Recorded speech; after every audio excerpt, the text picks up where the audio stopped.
All right, well, thank you for having me. Thank you to Kadlec for having us come out to talk about Meals on Wheels. We partner with Kadlec for several things, and it's great to have the support that we get from them. Before I get going too far, I want to introduce my boss, Grant Baines. He's the executive director for Senior Life Resources Northwest, which is our umbrella company. And so he's right here, and he'll correct me when I say something wrong. And also, since he's here, if I tell a joke, please laugh a lot more than it deserves. And if you're getting tired, because I know you've just had your lunch, if you start nodding off, if you would just go ahead and put your hands in your face as if you're very touched by a story I've told and you're weeping, that'll make me look really good. So, as I said, we're Meals on Wheels, and one of the things we really pride ourselves on is that we're so much more than just a meal.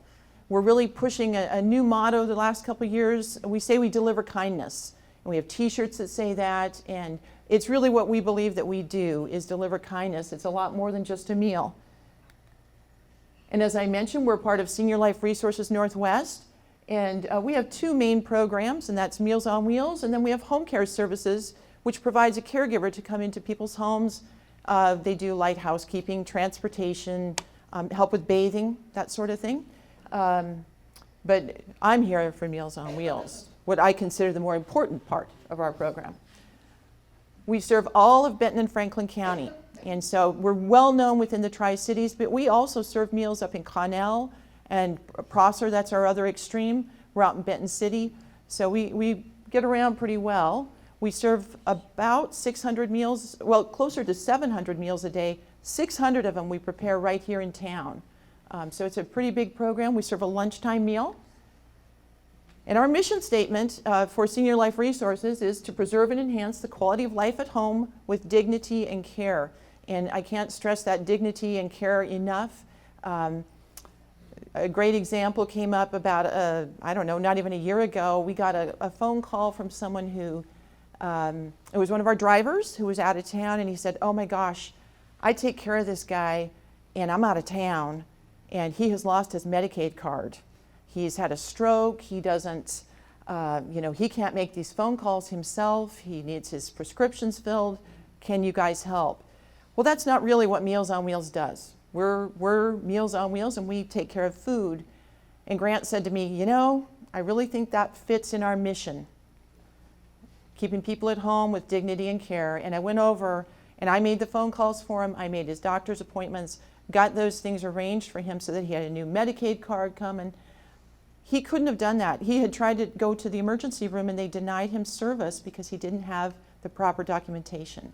And we're not going to sit back and not help somebody like that. And so we really push to fulfill our mission whenever we can.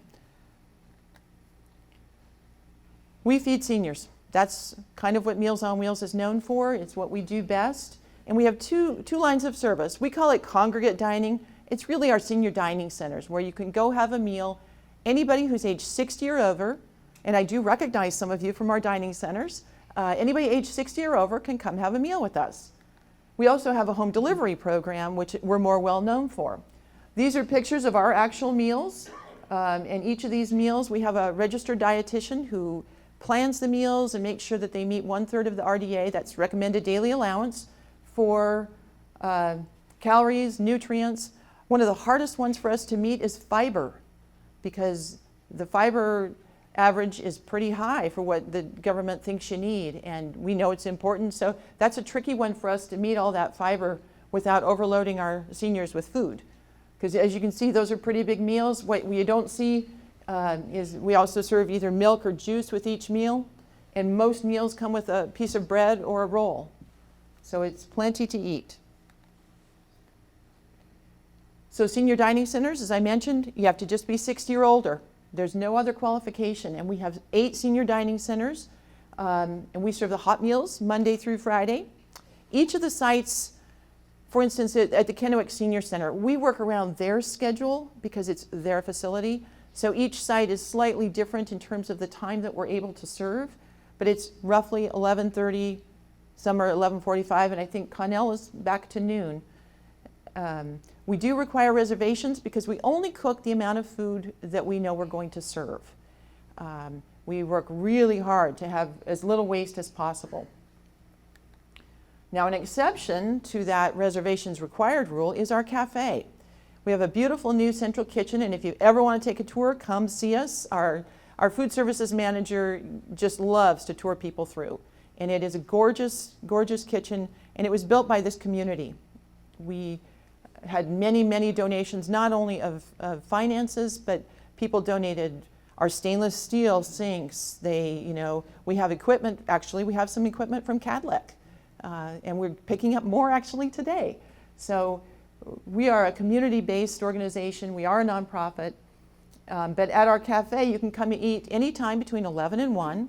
It's not a set time, and you get that same good meal, but we have some other options. If we're serving roast beef and mashed potatoes as our senior meal, if that doesn't appeal to you, you can get yourself a sandwich or a cup of soup or a chef salad or a combination of those items so you can have a really nice meal. Here are our 8 senior dining centers, and you can kind of see where I put Richland Senior Center. That is a mistake. That's actually the Richland Community Center.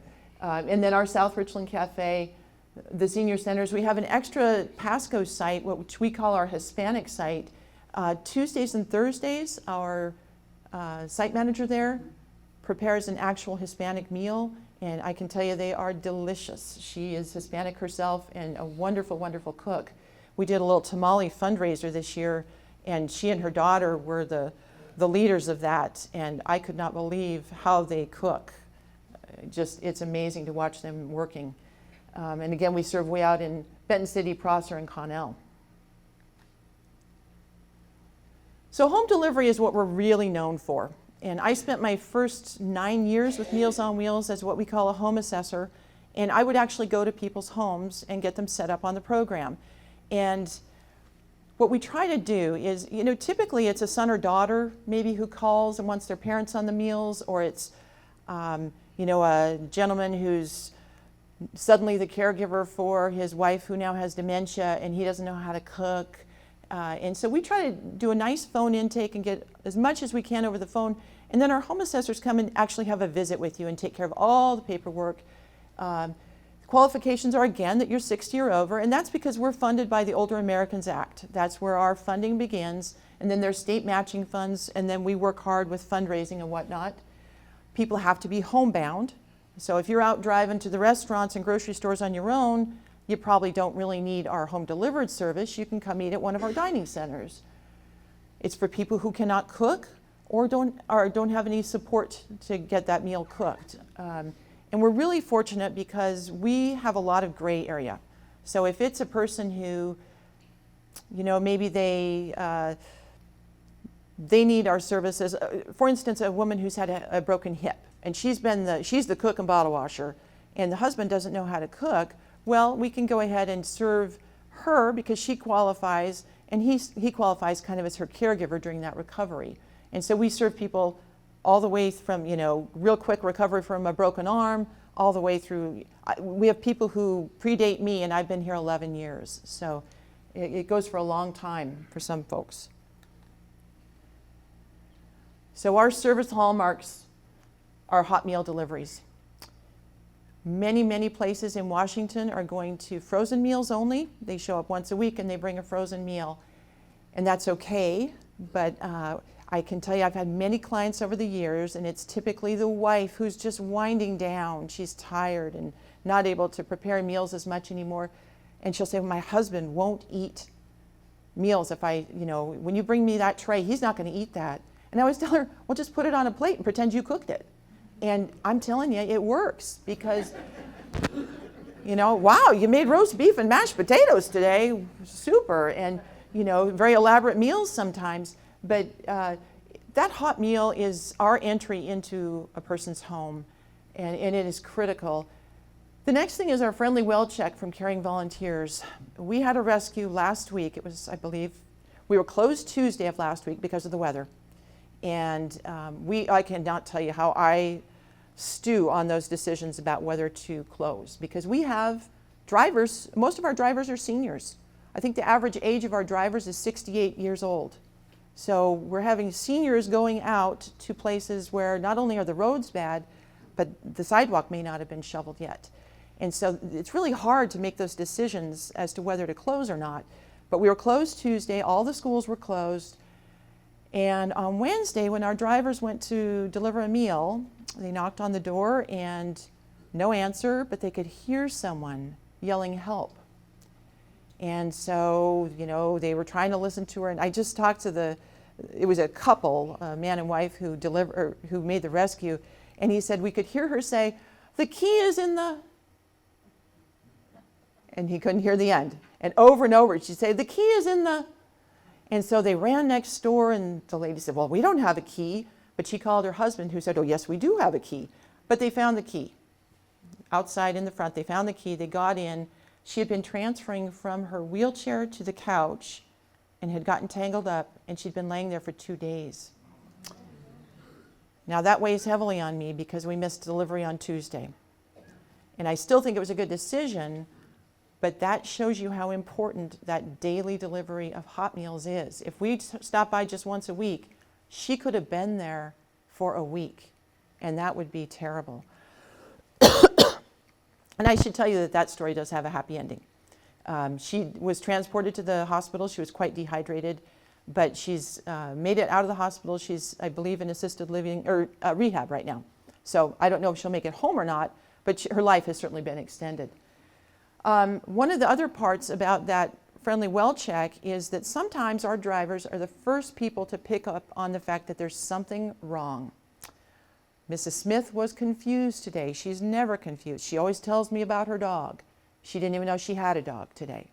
So our drivers let our staff know, and we follow that up with calls to emergency contacts, because I couldn't even count the number of times when the son or daughter, that was the first time they'd been alerted that there was an issue. And it's just such a critical part of what we do, and it's part of that delivering kindness. We get in the home, we say hello, get a chance to see how things are going, and to be able to follow up if there's a problem is really a vital part of what we do. We have 2 therapeutic diet options. We offer low sodium meals that we make. They're frozen meals, and they are 550 milligrams or less of sodium, which is incredible. We work with DaVita Dialysis, get some feedback from them. And actually, Cindy Wheatley, who is the dietitian at Kadlec, has given us a little feedback on the low sodium meals. And for folks who are on dialysis, it's really tough to find those low sodium meals that are tasty and have some variety. And we have 21 different meals that we serve, so it's a nice variety. We also offer a modified meal, which is it's basically the same meal, but we take some of the carb out of that. Our meals, because we do have the fiber requirements and the calorie requirements from the government, it's really hard for us to keep the carbs down. So one of the things that we, sort of in our education counseling, we suggest that maybe if you're worried about the carb count, save your bread for toast the next day. Spread the carbs out a little bit so that you still get the hot meal, but you're not overloading yourself with carbs. I probably can't say it enough that every meal that we serve is served on a donation basis only for any senior. And we never turn away a senior based on an inability to be able to make a donation. We truly want every senior in the Tri-Cities, in all of Benton and Franklin County, anybody who needs a meal should have a meal. And we suggest $3 donation per meal. We have people who, I might get a $3 check from them once a year. And that's truly what they can afford. We have other people who donate way beyond the $3. The actual cost for us to put together the meal, get it delivered, take care of our overhead is about $7.55. And we have people who pay more than that. But it is a donation only, and we just ask people to look at their own budget and make that donation each month, what's comfortable that month. We had a lady, it actually happens around the 15th of the month. I always get a lot of phone calls, and it's people saying, yeah, I'll just quit Meals on Wheels because I can't make a donation. Oh, we don't want you to do that. That is not the intention. We send out a little donation letter. We don't have to do that. We want you to be on the meals if you need the meals. So our growth. I can tell you we're breathing a little easier this year than last year at this time.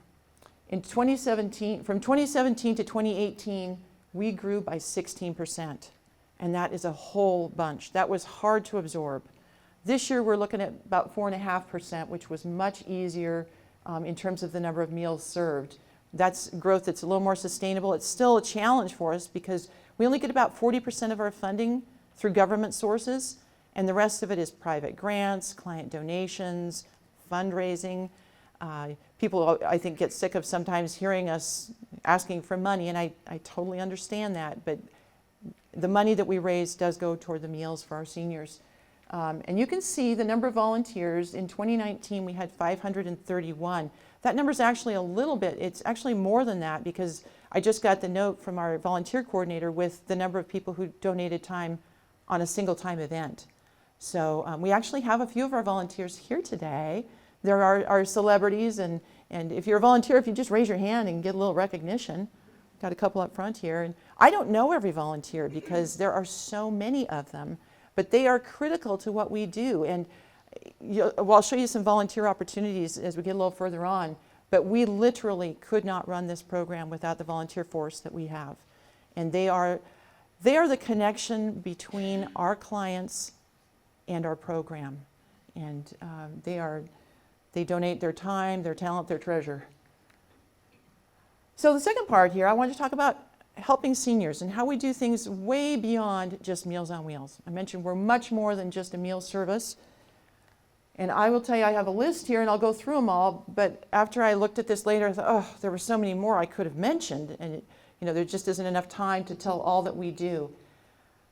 One of the partnerships that we have with Kadlec is called Project Homecoming, and I think we're in our 4th year right now.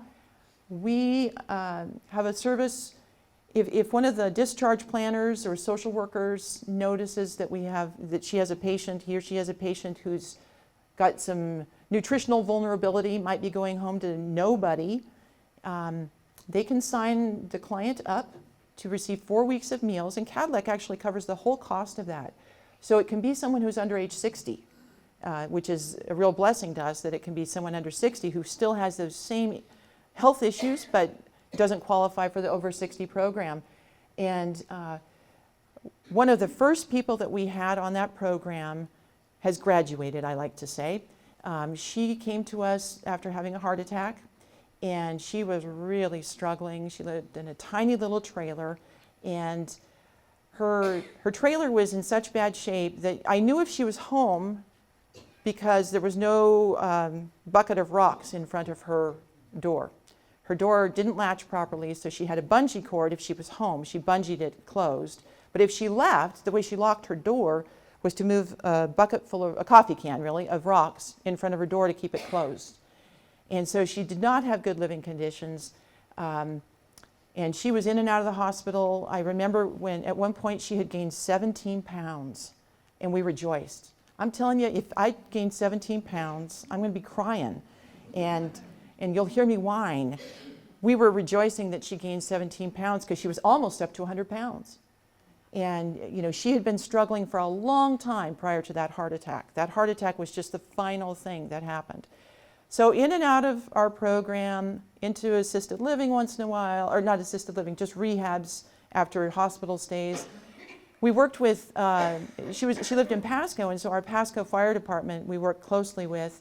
And Grant and I were actually at a meeting one day, and Ben Shearer from Pasco Fire came up to me. He says, "Oh my gosh, I got to tell you what happened today." He was so excited because this lady had cats, and we helped feed those cats, not with our food, but with cat food. And she had yet another 911 call, and when they got there, they couldn't transport her because there was really nothing wrong. She had food. She wasn't eating her food. She was dehydrated, but not to a point where they could actually transport her. So Ben again talked to her about, well, what about an assisted living? And she was adamant that she couldn't go to assisted living because of the cats. And he called animal control. They sent someone over, and I don't even know this person, but she holds a dear place in my heart because she came in and reassured our client that they would find a good home, not a shelter, but a good home for those cats.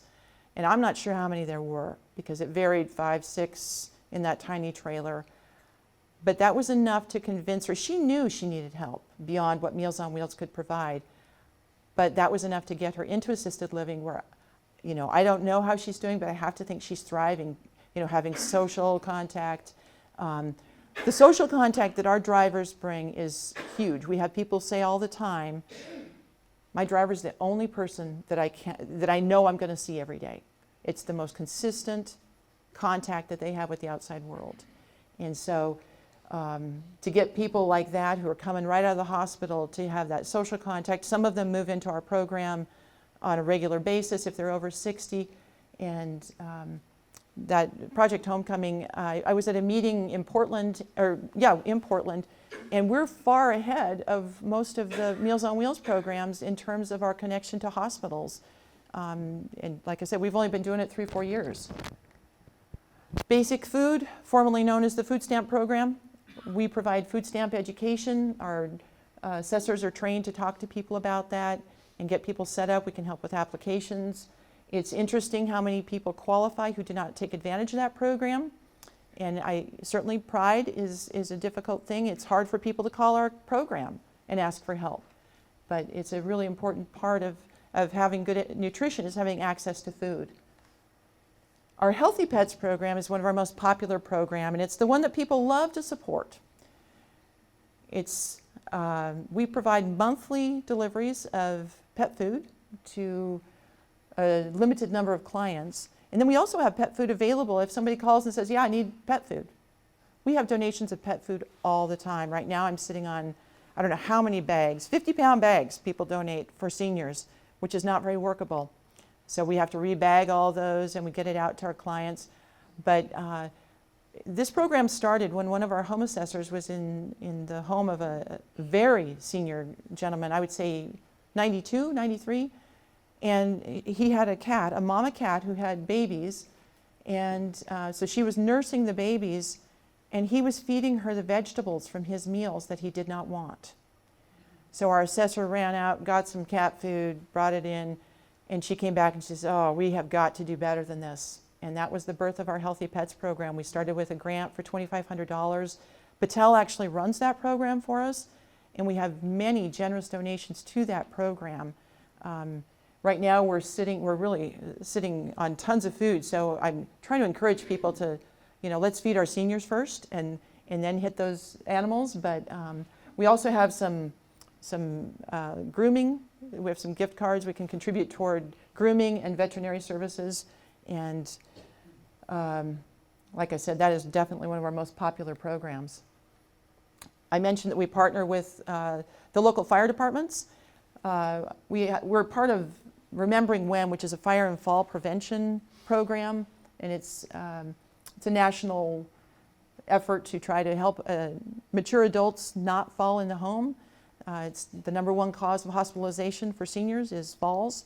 And I can tell you, I have a mother who has muscular dystrophy, and for a while she was falling monthly. And that was really, really scary. And anything that can be done, we had an evaluation at her home, the right kind of carpet to have with no pad. And there are lots of measures that can be taken. Area rugs are very difficult for people to get over, a common tripping hazard. Cords. This time of year, a lot of people have cords out for heaters and whatnot. So that's been a great program for us to help intervene before there's a fall, we hope. We have something called Community Rapid Intervention Meal Program. It's called CRIMP. Whew, that is a mouthful. And that's thanks to Grant, that mouthful. But so we have 6 freezers full of frozen meals at 2 in each of the Tri-Cities in fire departments, so that when the firefighters go out, the first responders go out, and they meet someone there's nothing wrong with them, they're just hungry. Sometimes they're learning that people haven't eaten for 3 or 4 days. And so there's no point in taking them into the hospital where a meal might cost a fair amount.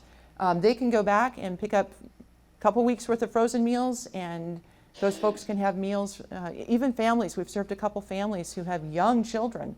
One of the families was living in just a motel here in Richland, and having those meals available was a huge help.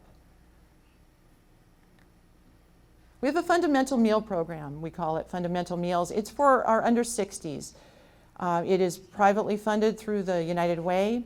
And it's a pretty small program, but it's for people who are meeting those same qualifications for our regular home delivery, but they are not 60. And that's a tough time, because if you know, the government considers 60, that's when you're a senior. And what if you're 58 and you've got bone cancer and you can't cook and you live by yourself? Where do you go? That's a really, it's one of those things you don't even like to think about what that would feel like to not have food when you're already feeling so down. And one of the gentlemen that we served on that program years ago, oh my gosh, he lived out in Horn Rapids, and his only mode of transportation was a motorcycle. And he was having to come in for cancer treatment. So we got him set up on Dial-A-Ride. He was one that we couldn't deliver very regularly to. He had to call us when he ran out of frozen meals, because he was in and out of the hospital, in and out of treatment. He was a tough one for us, but I'm happy to say that he made it also. And I think nutrition goes a long way with these things. So it is for people who have no support and have significant disabilities. One of our pet projects that we really love is a partnership with Kadlec, and it's called the Moneda Cafe. And we serve breakfast 2 times a month, the second and fourth Wednesday of every month. We serve a breakfast, and it's pretty much a custom breakfast. We don't have all things every time, but we'll have pancakes and eggs and bacon and sausage and always lots of fruit.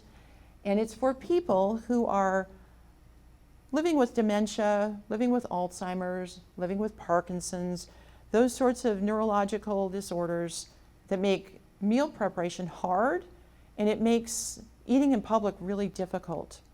My own mother-in-law has Alzheimer's, and my father-in-law is 87 years old, and he's her caregiver. He worked for Boeing for something like 45 years. He didn't retire until he was 75 years old. He had to be taught how to boil an egg, and he is a super bright guy, but he had never had to do those tasks. And this is the perfect kind of place for a person who maybe has some erratic behavior. We're not going to judge. We're there to support you, to give you a nice breakfast in a restaurant kind of feel, and you get to enjoy time with other people who are maybe living through the same thing. And it hasn't taken off in the way we had hoped, but it's kind of slowly building, and we truly believe in this program and hope to even expand it as time goes on. We are the people who administer the Senior Farmers Market vouchers. And so the state has a program, and I will tell you that we lose money by administering this program. And I said to my predecessor before she left, before she retired, I said, why do we do it if we lose money? And you know what her response was? If we don't do it, who does it?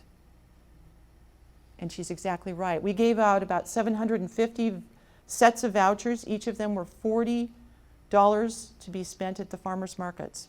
And fresh fruit and produce is expensive, we all know. And to be able to go to the farmers market and get that, a lot of our folks will tell us that's the only fresh stuff I'm going to have all summer. So we're glad to do it. So we have a couple new and exciting things happening at Meals on Wheels. We're just about to start a friendly visitor program. I mentioned about the social contact for our drivers, and our drivers being there to meet with people. It is so hard when you're delivering meals and you have maybe a dozen stops that you have to make. And you meet the lady who hasn't seen anybody, and she's so lonely, and she has a story she's been saving up for you. Our clients literally know who's delivering their meal what day. And if somebody calls in sick and it's someone new, that's the first thing they say. Well, where's Edgar today? I was planning on Edgar being here. I had something I wanted to tell him. I have a joke for him. It's a beautiful friendship that happens between them. And the 2 ladies you see there, the lady with the white hair is one of our clients, and that's one of our drivers, and they had the sweetest friendship. That driver and her husband delivered in a set of apartments, and they would send postcards when they were on vacation to their clients. And who doesn't want to get mail? I do. I mean, not the bad kind, but I like the good kind of mail. So we have a friendly visitor program that we just put in for a grant. I don't know if we'll get the grant, but we're going to go ahead and do a program either way. But what we want to do is offer some opportunities for people to develop further friendships and relationships, just an hour a week for people who maybe can't deliver meals during the day. You know, they still work.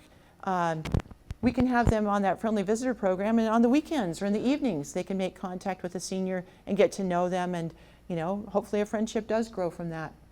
The other thing we're going to get started here very shortly is we're going to go ahead and start making all of our own frozen meals.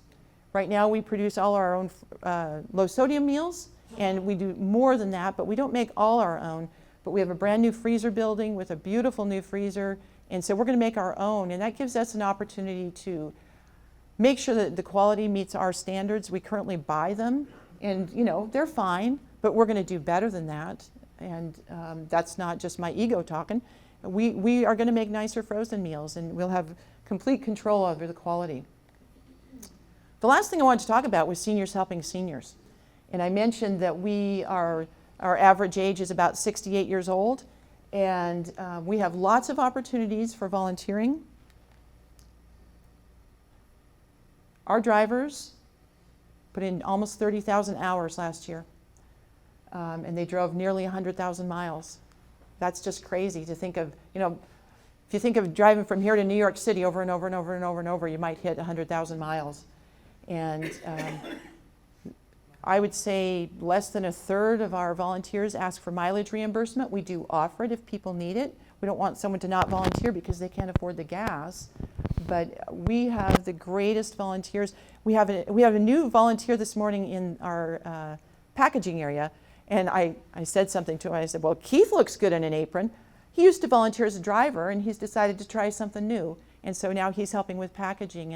And I just don't know what we would do if we didn't have those folks. So those are folks packaging our meals. One of the things that doesn't show, I need a more recent picture, we have a new automatic packaging system where we put the meal in and it seals it automatically, and it's just like Ethel and Lucy at the candy shop.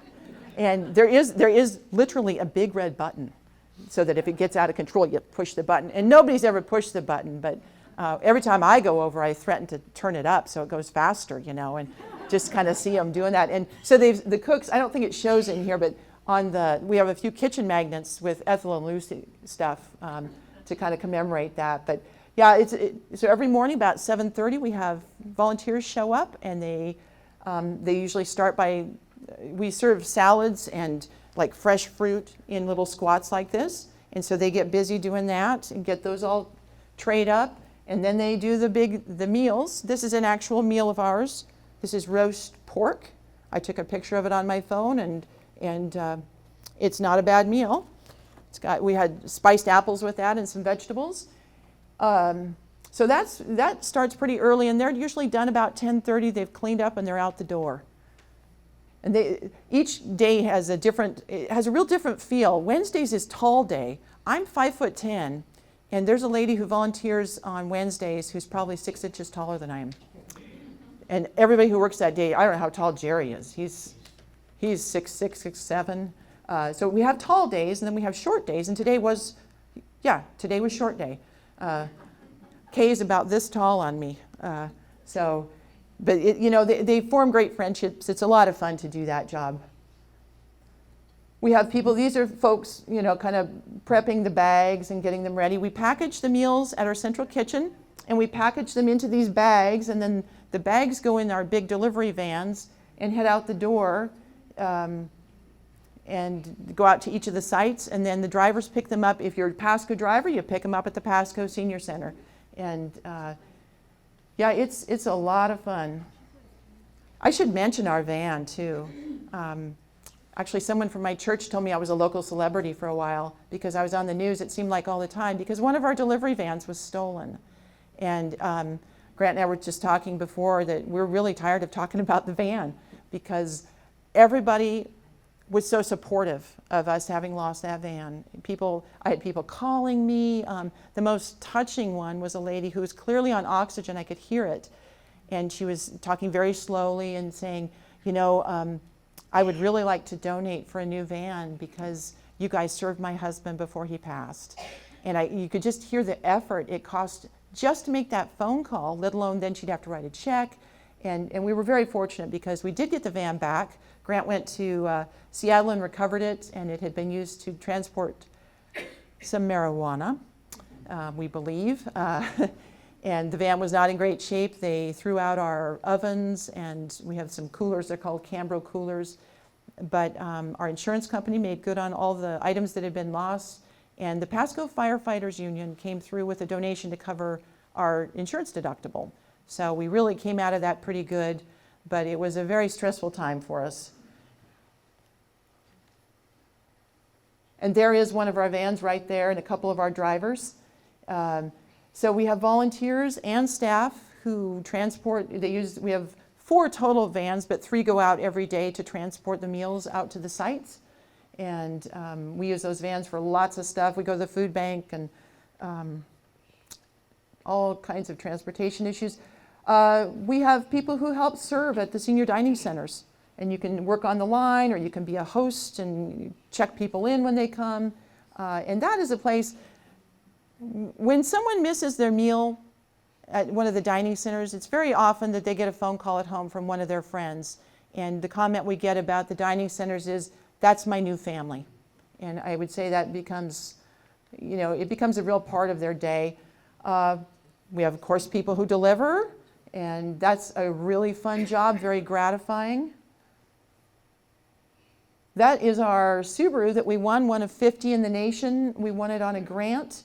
And we deliver out to rural locations, Mesa, Othello, Eltopia, those kinds of areas that are still in our counties, but are not in an area where we can do daily deliveries. But we have a gentleman who does the rural deliveries, and as you know, last winter was pretty rough. We had 13 closures, which is the most we've ever had. I think in my first 10 years we had 13 closures tops total. But last year was so rough, and we had a gentleman who drove the Subaru, and he had big boxes of frozen meals, and he was packing them on his, he couldn't get all the way into the driveway because it was really rural, and he was packing them in, and he was talking about it, and I said, well, gosh, you didn't have to go that crazy. We could have had a staff member go, and he says, no, I felt like I was hunting again. And so he was reliving it. He said, I was just imagining I had a deer on my shoulder, and I was just packing in with my deer. So it worked out okay, but he went well beyond. We have people who work in our administrative office. We have a couple very devoted people, one who does all our survey results. She takes them home and compiles all the statistics, things that nobody really wants to do, but she likes doing it. So we have a lot of need for that. We have lots of special projects, and I want to mention these ladies. That's Joan and Mary Kessner. The lady in the middle is our volunteer coordinator. But Joan and Mary just finished a huge project. Every year we do a giving tree. And we had 300 seniors who received gift bags this year. And Joan and Mary let that take over their whole house. And they supplement every bag. And when I say gift bags, I mean, people will ask for candy and cookies and a hat and a pair of sweats. They're all very basic needs. Socks are a very big item. Socks and slippers we give a lot of. Lap quilts. And so we just asked for donations for that, and 300 people got those bags. And so I was fortunate because the day that I took the bags over to Pasco, and one of the gentlemen, it was his last delivery day because he was turning 90 on New Year's Eve. And he said, I've decided to give up my license because I'm turning 90. And so I thought, my gosh, I can't have him dragging all these big bags. I mean, they're big shopping bags full. And so I got to deliver, which was not a hardship at all. The last lady I went to, she said, I said, you're my last one. Well, sit down then. So I sat down and visited for a long time, and she got quite teary, and she said, this is my only Christmas present, and I can't believe you people. And, so I got full credit for the whole thing. But she was just overjoyed. She didn't even open the bag while I was there. She had no idea what she was getting, but it was the thought that somebody was thinking of her for the holidays. That was enough to move her to tears, because a lot of these folks, pardon me, a lot of these people who are in their 90s, they may have outlived their children. They may have outlived their friends. I know a lot of our folks really, their friends are phone friends now, or Friends have been moved by family to other locations, and so it's a once in a great while phone call or letter. So to have people thinking of them is just tremendous. That's my husband. I make him work too. So, we have maintenance. Whenever you have a building, you have maintenance. We have a beautiful kitchen. We have a nice office building, and it just requires maintenance. And so, we're the ones who go in and strip out the caulking and put in new. We're the ones who, try to get things, walls painted and whatever needs to be done. And so people who have those skills, we're always looking for them. We had a gentleman from, I can't remember if he worked for CH2 or WERPS, but he came in and hung up all our bulletin boards and the signs with our names. And those things take a lot of time. And when you're trying to do your job, you end up working weekends to try to make those things happen. So we really appreciate people who help out. So here's some opportunities to participate. You may not be ready to volunteer for us. I think you all are, though. So we have our 5th annual fundraising breakfast coming up on March 10th. And that's just an opportunity. We go to Track, and CG Public House provides a free breakfast. There's no charge to come to the breakfast. At the end of the breakfast, a little program. If you'd like to make a donation, you put your donation in. And if you don't feel like doing that, you walk away with a free breakfast. It's a really nice event. This year we're going to have the dietitian from Kadlec kind of talk about Project Homecoming a little bit more. And we're going to have some volunteers talking about what their role is and how it impacts their lives. So that's a really fun time. I would invite you to all come to that. We're always looking for table captains, but we don't need it to be a table captain. You can just come on your own if you'd like. We've tried something new this year called October Feast, and that was the first weekend in October, and we're doing that again on that first Saturday. And we had a little fun run along the river. People could turn around whenever they felt like it, and at the end we had a nice bratwurst lunch, and there was a beer garden, and we had root beer as well from Ice Harbor, and it was delicious. So that's a fun event we have. The Double the Dollars, as I mentioned, we do a lot of fundraising, and this past year GISA put up $10,000 as a match. Well, Battelle came up with $10,000 right away, so we made that match. And then we had 3 other groups come up with money, so we ended up with $52,000 on that fundraiser. And again, we use that money for meals. It's what we do. We did a Jolly Tamale. Grant believes that Jolly and Tamale do not rhyme, but I came up with the name Jolly Tamale, and I quite like it. But we sold tamales, and we made some mistakes, but we did good stuff too, and we're going to do that again and just kind of change the model a little bit, but the tamales were excellent. And we just finished the Subaru Share the Love event, and that's Subaru of America actually sponsors this event, and we're the local hometown charity for McCurley Subaru, and so $250 gets donated to the charity of the buyer's choice with every car that's purchased from McCurley Subaru, and so they kind of push the hometown charity. And last year, I believe we got around $34,000. Yeah. So it's a big deal for us to have that kind of money coming in. You want to tell them about the free event at McCurley? Oh, yeah, Grant wants me to. So I would call myself an idea person. I don't always think things through. People call it spontaneous or impulsive, whichever side you're on. But I thought it would be fun to have an obstacle course.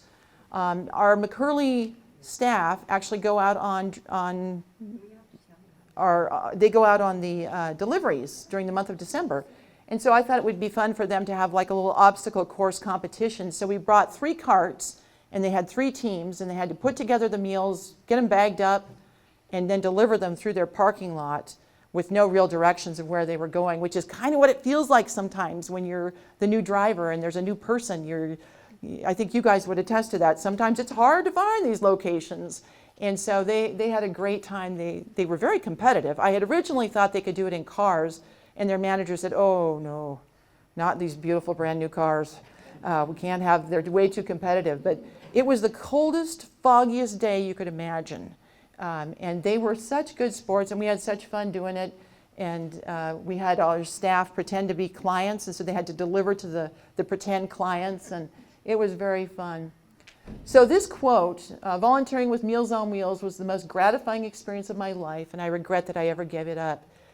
I had a client one time, she had broken her ankle, and she was very active. I mean, she was in her 70s, but she could have passed for 50, and she was active. Anyway, she'd broken her ankle, so she was on Meals on Wheels for a little bit, and she had delivered meals in the 80s with her friend. Her friend dropped dead of a heart attack at some point, and she said, I could just never face going back to delivering without my friend. And that was the result of it. I wish I had gone back. It was the most gratifying thing I ever did. And I think that's a real testimony to what it means to the gratitude that you feel at times. You know, you'll have someone who's cranky because they don't feel well and they just take the meal and they ignore you. But 9 times out of 10, you're going to meet people who could not be more grateful to see you, to get that meal, and just to know that people are caring about them. And again, that's that dignity piece that we try to deliver kindness and do it with dignity for people. So the lady who gave me this quote, I just found out that she recently died. She had been moved to Portland, but she was, the word cantankerous doesn't even begin to tell you, but she meant it when, I didn't give you the whole quote, but she said, you know, basically she's saying that, you know, when people first start as my volunteer driver, you know, they're just people, they're strangers, and they're friends, and then they're like family. Well, what she said in addition to that was, well, I have to train them how to do this. And she said it a little bitterly, I'll say, but she really connected with these people. And we have a driver, he's my last slide actually, Shorty Wortman, if you know that guy. He's a guy who always has a smile on his face. And she was so connected to him that when she left, that was, we got a card from her saying, tell Shorty hi, because she missed him so much.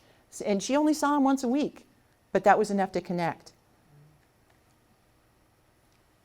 Our guiding principle is that it's not about us, it's about the people we serve. And that makes decision making easy in some ways because we know what we need to do, and it makes it hard in some ways because we do things that, you know, it might mean that we have to come in on a weekend to make sure that we're ready for Monday. This morning we had a pretty rough morning because our freezer broke a couple weeks ago, and we had to scramble and get in a refrigerated truck and use our other freezer. And we got it fixed, and this morning the freezer was down to 20 degrees, and we keep it at -3. So we had to call them back out. And you're making decisions based on how do we save this food, how do we make sure we serve our seniors, and we tend to rely on this principle that it's not about us and what is easy for us, it's about the folks that we're serving. And these are some of the wonderful folks I've had the pleasure to meet over the years. I have not gotten to do the home visits for a couple of years, and I can tell you it's the thing I miss the most is seeing those people and getting to know them. And you know, any one of these people I could tell you a story about. And I love the people, and they all have stories, and I'm sure you all do too. And sharing those stories is really what it's about. So I want to thank you for being here today. Thanks for supporting Meals on Wheels. And there's Shorty Wortman with a smile on his face. Did anybody have any questions about our service? Yeah. Do you have a pamphlet containing the information you just gave us? Well, that would be a long pamphlet, but I do have some pamphlets out there with the basic qualifications, and it has our phone numbers. If you're interested in, if you know someone you think needs meals, or if you want to volunteer, or just want more information, all that's sitting right back there on that table, right in the entryway. Anything else? Oh yeah. Well, what we offer is the modified meal. And I will tell you, our dietitian and I have met twice now to talk about how we can do better with our diabetic meal, because it's a real need. I couldn't tell you the statistics off the top of my head, but diabetes is on the rise, we all know. And we know that that's something we need to address pretty soon. Get that out there. Mm-hmm. Well, thank you very much for your time. Appreciate it.